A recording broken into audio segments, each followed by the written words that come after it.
Olá, meu nome é Ellen Roman. Vou apresentar a pesquisa Educação Não Formal e Arte, Caminhos de Experiência e Criação. Sou mestranda no programa de pós-graduação em Educação na Universidade Estadual de Londrina e sou professora no ensino básico no estado do Paraná. O estudo foi construído a partir de ideias iniciais que surgiram sobre o tema Educação Não Formal. Aqui busquei unir esse tema e arte com a oficina Memórias da Infância. Nesta pesquisa, toma-se a educação não formal como foco de análise, tendo em vista o reconhecimento de sua importância no tempo presente, ainda que nem sempre valorizada por seu potencial educativo transformador. A educação não formal pode trazer importantes contribuições do ponto de vista formativo que envolvam diferentes sujeitos e faixas etárias, tanto em aprendizados relativos à leitura e à escrita, quanto a um conjunto de outros temas e aprendizagens envolvendo a cultura, a arte, a formação para a cidadania, dentre outros temas.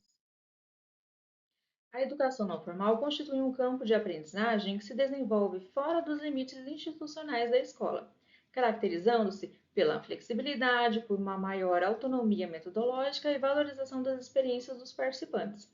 Diferentemente da educação formal, que é marcada por currículos rígidos e avaliações padronizadas, esse campo favorece processos de experimentação, criação e reflexão crítica, que articula várias dimensões, dentre elas cognitivas, culturais, sociais, presente em atividades comunitárias, atividades artísticas e culturais. A educação não formal contribui para a construção de identidades individuais e coletivas e para a aprendizagem mais significativas, ancoradas na participação e no engajamento social. Diante desse contexto, a pergunta que orienta o presente estudo é como a educação não formal pode se constituir como um campo autônomo de formação crítica e cultural, sem ser absorvida pela lógica da escola formal. Esta questão emerge da necessidade de compreender as práticas educativas que, embora dialoguem com o ensino escolar, preservam sua liberdade metodológica e potencial de articulação com ideias inovadoras. A indagação investiga as condições que possibilitam à educação não formal manter o seu caráter crítico e emancipatório, analisando como experiências artísticas e culturais podem fortalecer a autonomia desses espaços diante das tentativas de escolarização e instrumentalização. Parte-se da hipótese de que a educação não formal perde o seu caráter crítico e emancipatório quando é tratada apenas como extensão da escola, ou como um recurso para suprir suas limitações. Nesse cenário, práticas que poderiam promover experiências coletivas, como reflexões críticas e relacionadas à criatividade, tornam-se mais funcionais e condicionadas a objetivos funcionalistas, limitando o desenvolvimento integral dos participantes.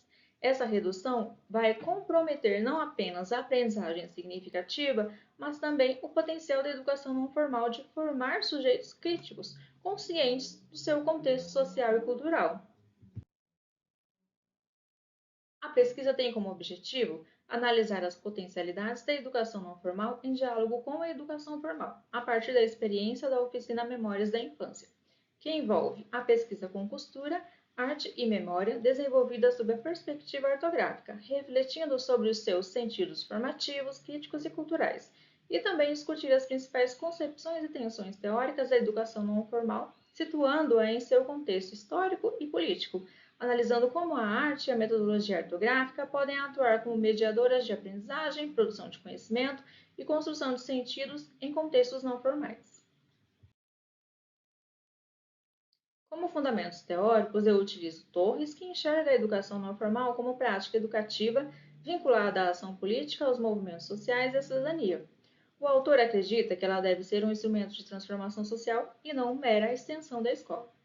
Já Vala afirma que a educação não formal não é algo novo, mas parte das formas ancestrais de transmissão de saberes nas comunidades. Valoriza os espaços cotidianos de aprendizagem, como a família, o trabalho, a arte, a religião, convivência, como legítimos processos educativos. Defende o reconhecimento social e político dessas práticas como educação, enquanto Afonso enfatiza a dimensão sociológica da educação não formal.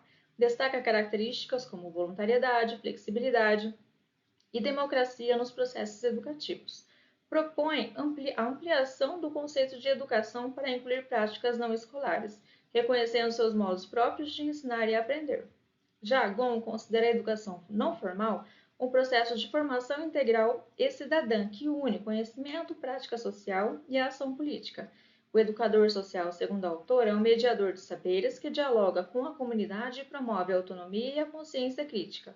O diálogo é a parte central, e ela faz a observação que a ação no momento do ensino não pode ser uma conversa informal, mas um método de construção coletiva do conhecimento e que esse diálogo é a prática de construção do saber. E Dewey defende que a arte é uma forma de experiência vivida, integrando pensamento, emoção e ação. O aprendizado ocorre na interação com o mundo por meio de experimentação e da reflexão.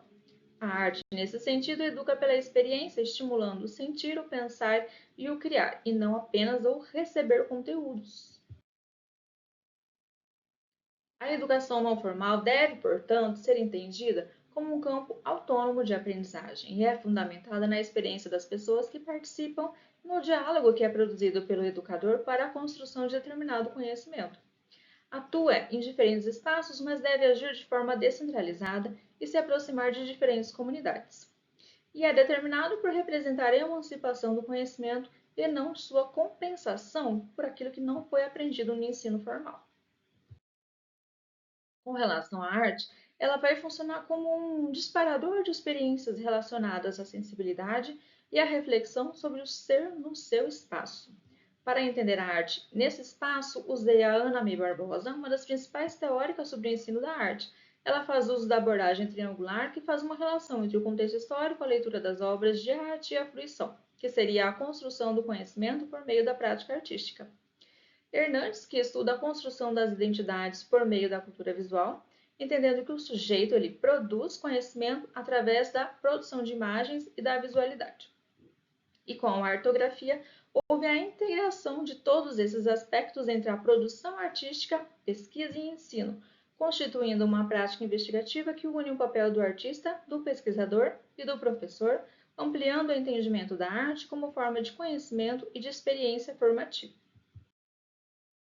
A oficina foi desenvolvida com 12 participantes com idade entre 14 e 45 anos, com duração aproximadamente de 3 horas, totalizando 10 encontros. O tema inicia-se a partir de lembranças da infância, pensando através com o uso de objetos e espaços que fizeram parte dessa fase e que de alguma forma impactam as recordações dos participantes, que poderiam ser brinquedos, objetos da casa, utensílios e bibelôs, que geram nostalgia e recordações de momentos da nossa infância. Esses foram os norteadores das ações para o desenvolvimento da oficina. A oficina foi coordenada por pesquisas advindas da experiência com atividades etnográficas que proporcionaram a exploração e o desenvolvimento de estratégias de uso do material. Posteriormente, considerando o local de aplicação e o público-alvo, foram realizados ajustes metodológicos com o objetivo de proporcionar a melhor experiência aos participantes, uma vez que não haveria máquinas de costura e toda a atividade seria desenvolvida por meio da manualidade. Este estudo adota uma abordagem qualitativa e interpretativa centrada na compreensão das relações entre arte, memória e educação não formal, a partir da experiência metodológica da oficina Memórias da Infância, desenvolvida com base na metodologia ortográfica. A escolha por essa abordagem decorre da necessidade de compreender a complexidade simbólica, política e cultural das práticas educativas que ocorrem fora do sistema escolar, as que dialogam com ele de modo crítico e propositivo. A pesquisa demonstrou que práticas artísticas desenvolvidas em contextos não formais podem, sim, ampliar os modos de aprender e de produzir conhecimento, especialmente quando articuladas à memória e à experiência dos sujeitos. A oficina revelou que a educação não formal oferece condições favoráveis para processos educativos que são baseados no diálogo, na participação e na construção coletiva de sentidos. Com relação à cidadania, se manifesta na forma como os participantes se relacionam com a sociedade como sujeitos de memória, cultura e ação social. A atividade artística propõe estimular a partilha de experiências e a reflexão sobre a trajetória de cada um, e vai contribuir para a construção de vínculos comunitários que são fundamentais para a construção de uma ideia cidadã. Essas foram as minhas referências. Finalizo aqui. Muito obrigada.